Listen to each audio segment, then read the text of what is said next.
23 जुलाई को जैसे ही मोदी सरकार ने अपने तीसरे कार्यकाल का बजट पेश किया, तब से ही विपक्षी लगातार हंगामा कर रहे हैं। विपक्ष ये शोर मचा रहा है कि मोदी सरकार ने अपने सहयोगी दल यानी बिहार और आंध्र प्रदेश पर अपना सारा खजाना लुटा दिया है और बाकी तमाम राज्यों को दरकिनार कर दिया है। विपक्षी दलों का साफ कहना है कि अपनी सरकार बचाने के लिए प्रधानमंत्री मोदी ने उन्हीं दोनों राज्यों को खास तरजीह दी है, जो कि सरासर गलत है। तो ऐसे समय में अब जब नीति आयोग की बैठक होने जा रही है, तो इसका तमाम विपक्षी दलों ने बहिष्कार करने का ऐलान कर दिया है। लेकिन एकला चौलोरी की नीति पर चलने वाली ममता बनर्जी ने एक बार फिर इंडिया गठबंधन को बड़ा झटका देते हुए उनका साथ न देकर मोदी सरकार का साथ देने का ऐलान कर दिया है। नमस्कार, आप देख रहे हैं श्रेष्ठ भारत, आपके साथ मैं हूं संजीव चौहान।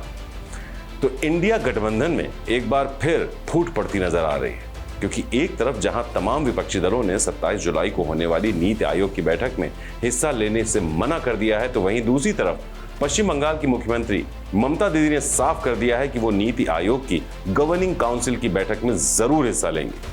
ममता दीदी ने यह भी दावा किया है कि उनके साथ झारखंड के मुख्यमंत्री हेमंत सोरेन भी नीति आयोग की बैठक में शामिल होंगे। हालांकि इस बैठक में शामिल होने या न होने के लिए कोई भी मुख्यमंत्री बाध्य नहीं है, लेकिन फिर भी इतनी अहम बैठक का बहिष्कार करने का क्या मतलब बनता है, जिसमें आपका भी भला हो सकता है। तो विपक्षी दलों ने बैठक का बहिष्कार करके यह संदेश देने की कोशिश की है कि जो बजट पेश किया गया है उसमें गैर बीजेपी शासित राज्यों की अनदेखी की गई है। लिहाजा तमिलनाडु, कर्नाटक, तेलंगाना, हिमाचल प्रदेश और पंजाब इस बैठक का विरोध कर रहे हैं।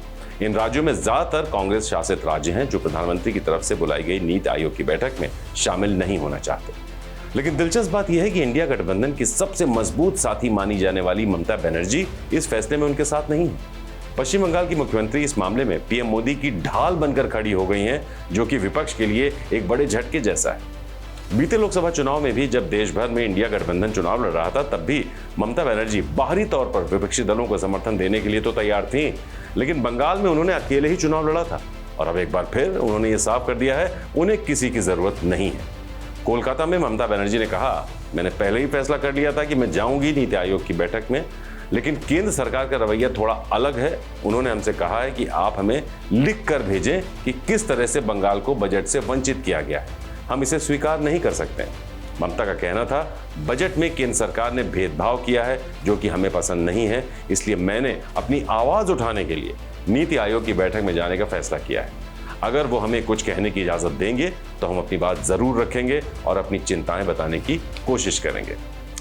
आपको बता दें कि इस अहम बैठक में हर राज्य के मुख्यमंत्री और उपराज्यपाल को बुलाया जाता है। बैठक को संबोधित किया जाता है।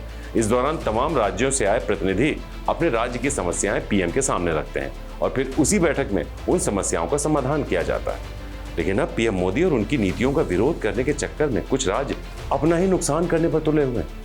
तो ऐसे में यह देखना दिलचस्प होगा कि नीति आयोग की बैठक का बहिष्कार करने वाले राज्यों पर सरकार क्या स्टैंड लेती है, जबकि मोदी विरोधी होते हुए भी ममता बनर्जी अपने राज्य के हित के लिए उनकी बैठक में शामिल होने को तैयार।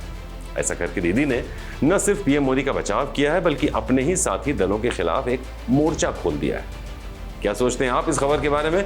अपनी राय हमें कमेंट करके जरूर बताइएगा। नमस्कार। श्रेष्ठ भारत पर खबरों से जुड़े रहने के लिए चैनल को सब्सक्राइब और लाइक करें, बेल आइकन दबाएं और देखते रहें श्रेष्ठ भारत।